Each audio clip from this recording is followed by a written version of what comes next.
Raj, I might have to trade in my football card. Oh, no. I'm going to break up NFL notes with breaking news. Let's hear it.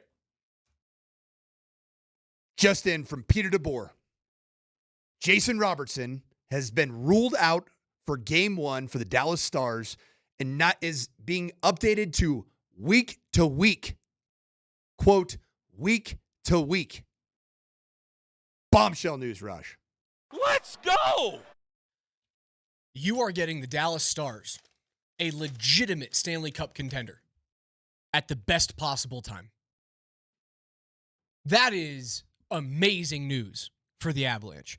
Dom Luszczyszyn is a very data-based writer for The Athletic.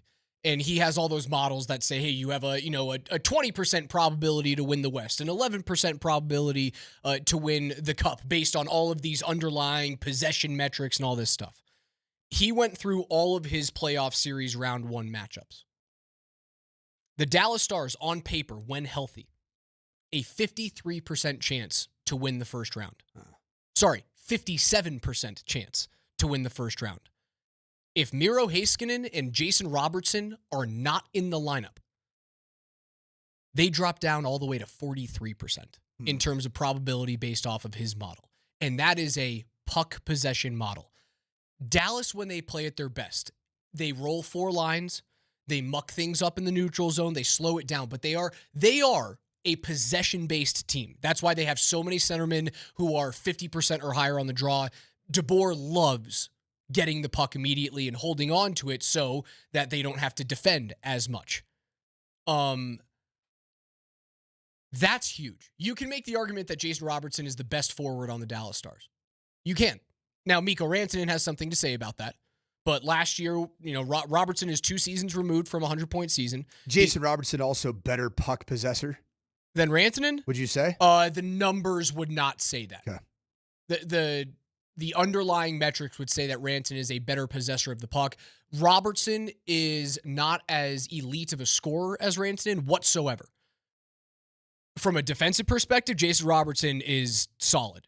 Rantanen, if you look at his numbers, he's scoring at a pretty high clip, especially on the power play with Dallas right now. His defensive metrics are atrocious. Well, if you look at it, having a forward that is a bruising defender on the forecheck, that's a critical component to playing that style of hockey. You're not able to repossess the puck in your O-zone. What a blunder. That's a fireable blunder. It's Brandon Staley. How many times It's Brandon Staley playing Mike Williams in week 18 when he didn't need to, and then him re-injuring his back, and Keenan Allen not being ready for the postseason. That he lost his job because of that. If the Avs should win this thing in 6, and I think you could win it earlier.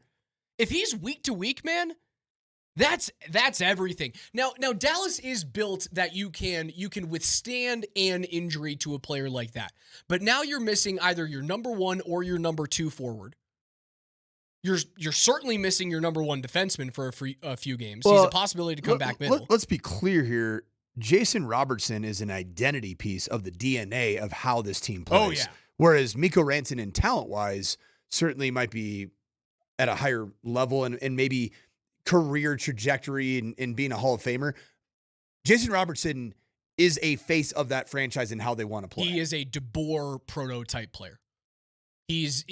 What they're trying to make Jason Robertson into is like a wing version of, or not even a wing version because Mark Stone plays the wing, into Mark Stone. Yeah. That's who they're trying to make him into. Big body, great defensively, can score when he needs to. He's an animal in the corners when he gets possession. Yeah, that's a big miss. Now, the question with Rantanen was never can he score? It was he a fit in Carolina with the Brindamore system? No. And I don't think he's a fit in the DeBoer system either. It's a weird square peg in a round hole. Where is he a fit? He's a fit here. No, he's a fit playing next to Nathan McKinnon. Right. Who the hell isn't? The numbers will tell you that too. His relative 5-on-5 shot production when he's with Nathan McKinnon is in the 60%, the 60 to 65%. When he's not with McKinnon, it dropped into the mid 40s. But anyone that you put up with Nate is going to be in the 60% range. That's just who he is. He runs the play. That is a massive, massive blow. Don't think that this used to be a pick'em series at minus 110 each. I bet you the Avs are closer to minus 170 now. They've got to be really close to that. What a great year to be the 3 seed. This is amazing. Now imagine had the Avs made the run and they jumped Dallas and they somehow got the number 1 seed in the Central. And then Dallas wins their first round matchup. Wow. Circa Sports Colorado. Avs just moved to minus 185. It's a huge jump. It was minus 110 when you and I were in Vegas on Thursday and Friday. That's insane. Shows you how much those 2 players matter. Wild.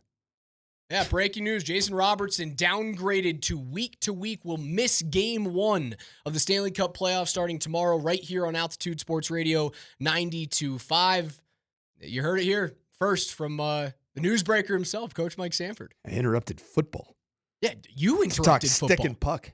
That's what I'm saying. This is the second time that we've interrupted football talk to talk about either basketball or hockey. Is it time for me to hang up my whistle and give up my spot-built shorts and shoes? You're just a well-rounded human being, Coach. Okay. That's all. Or I'm living off that Raj tingle. Got the playoffs coming up. There ain't nothing like it. Oh, yeah!